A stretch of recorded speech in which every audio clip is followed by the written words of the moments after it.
Hello again, everyone. Dr. Tom McNamara back for our course in trigonometry using the document camera here. In this video, we are going to discuss the double angle formulas for sine and cosine, and we are going to show applications of those to finding exact values and also proving identities. Before we get into that, we are going to review the angle sum formulas for sine and cosine. Alright, so right here I've got the angle sum formula for sine. Sine of A plus B is equal to sine A cosine B plus cosine A sine B. So remember, there are two terms involved, and each term has two factors. And in the angle sum formula for sine, they alternate: sine, cosine, cosine, sine. So with this in mind, I want to think about what happens in a situation like this.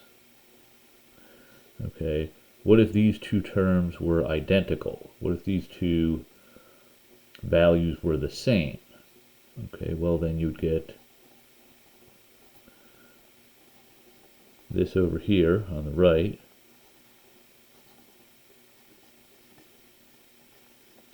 In other words, we would just replace the occurrences of B with A.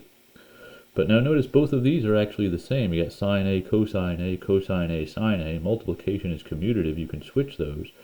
So this is 2 sine A cosine A. All right, so in other words, this is saying that sine 2A is equal to 2 sine A cosine A. Alright, now that is one of the double angle formulas. Let's look at the cosine angle sum formula. And you'll remember from our last couple videos, it goes cosine A plus B is cosine A cosine B minus sine A sine B. Okay. And of course, if I did a similar thing where I replaced the B with an A, so I'm dealing with cosine A plus A, that would become an A, that would become an A. So that tells me that cosine 2A is cosine squared A minus sine squared A. Right, both of these would be the same. Now, a couple of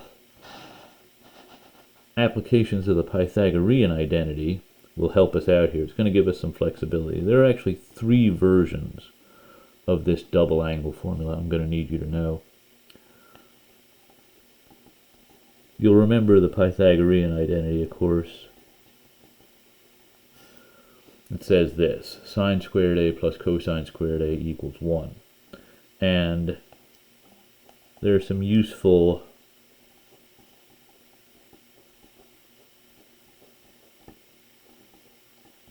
additional relationships we can coax out of this. One of them is that cosine squared A is 1 minus sine squared A.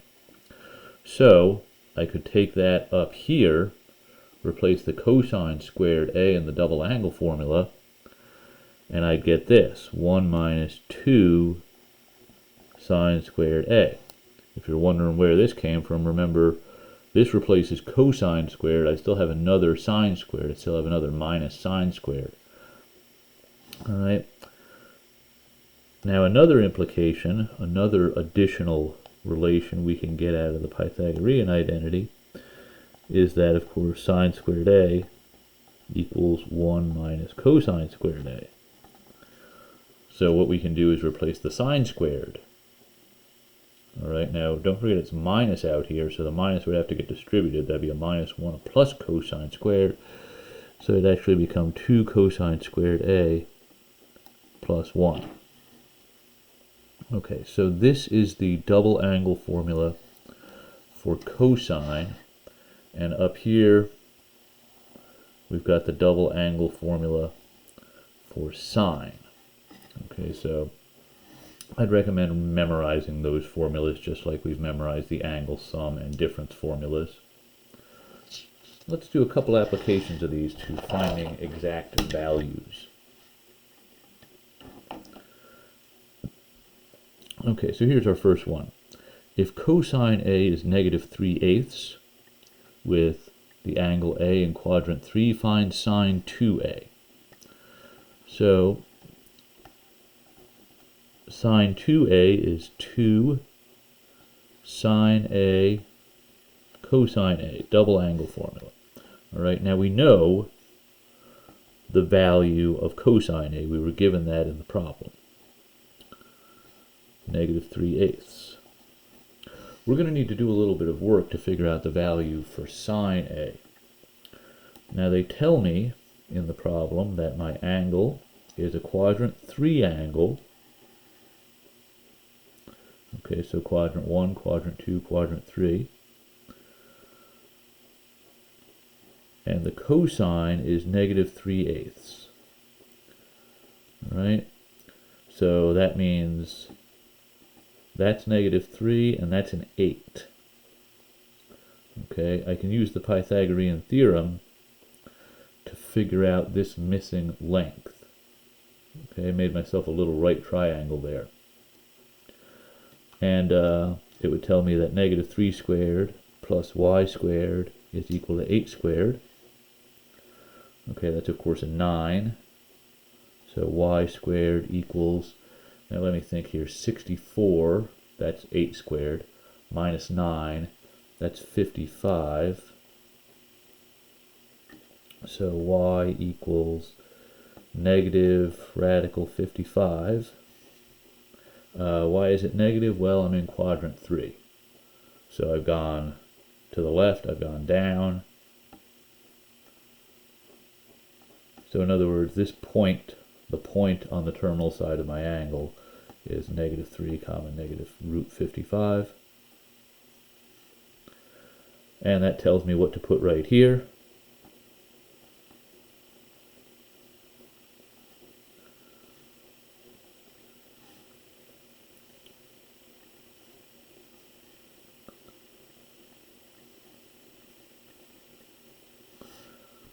Okay, now we are remembering that the sine of an angle is the y coordinate over r, y over r for sine. That's how I got this expression right here.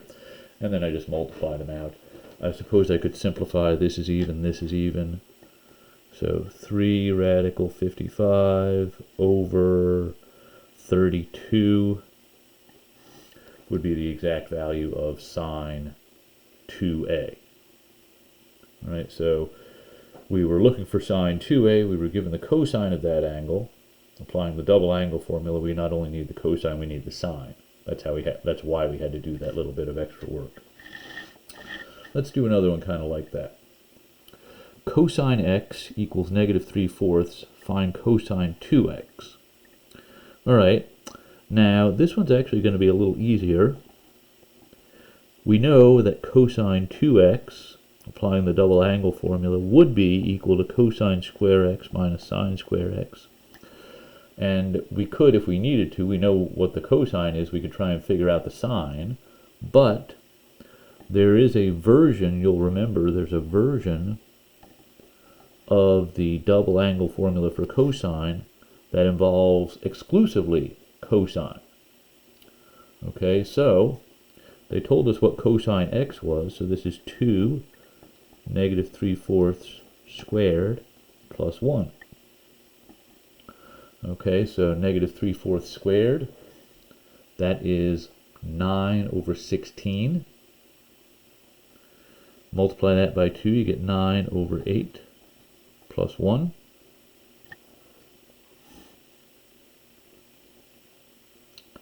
And let me see here, this is 8 over 8. Okay, what's going on here? 9/16. It is a plus 1,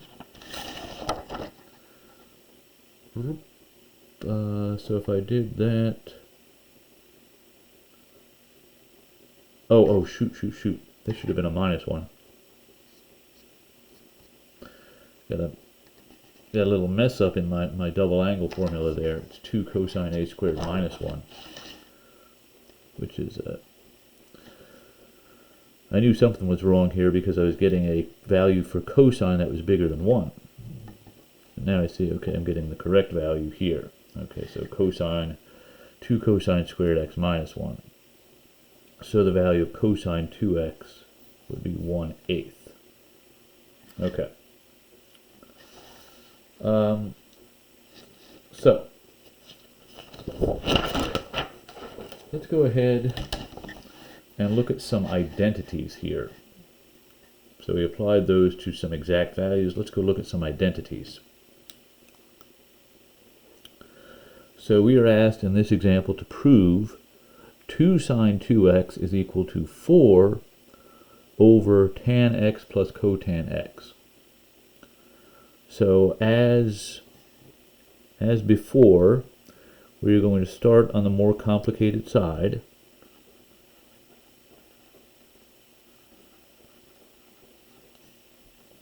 We're going to start on the more complicated side, and we are going to replace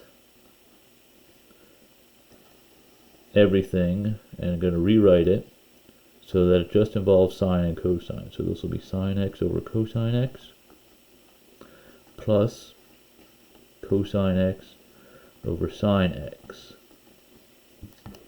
Okay, now what I've got here is something called a complex fraction. So that's a fraction with a fraction in it. So what I'm going to do is I am going to multiply every single term by the LCD. You'll see what happens here. So my fractions down here, denominators of cosine and sine. My LCD is sine times cosine.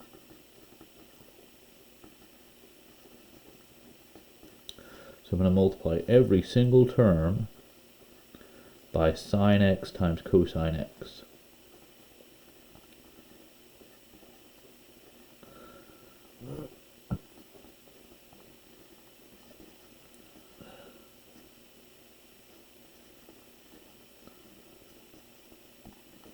Okay, so multiply this by sine x times cosine x.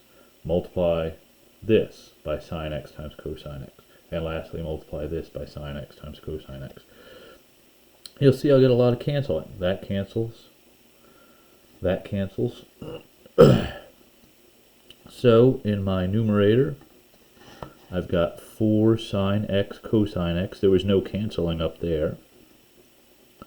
Down here, I've got sine square x plus cosine square x. Apply the Pythagorean identity, and we see that right there, that's equal to 1. So what I've got here is 4 sine x cosine x. I'm going to do a slight rewrite of what we have. 4 is, of course, 2 times 2. Now, the whole point is, there in the brackets, that is part of the double angle formula for sine. That's sine 2x. And look at what we were supposed to do here. We were supposed to prove this expression was equal to 2 sine 2x.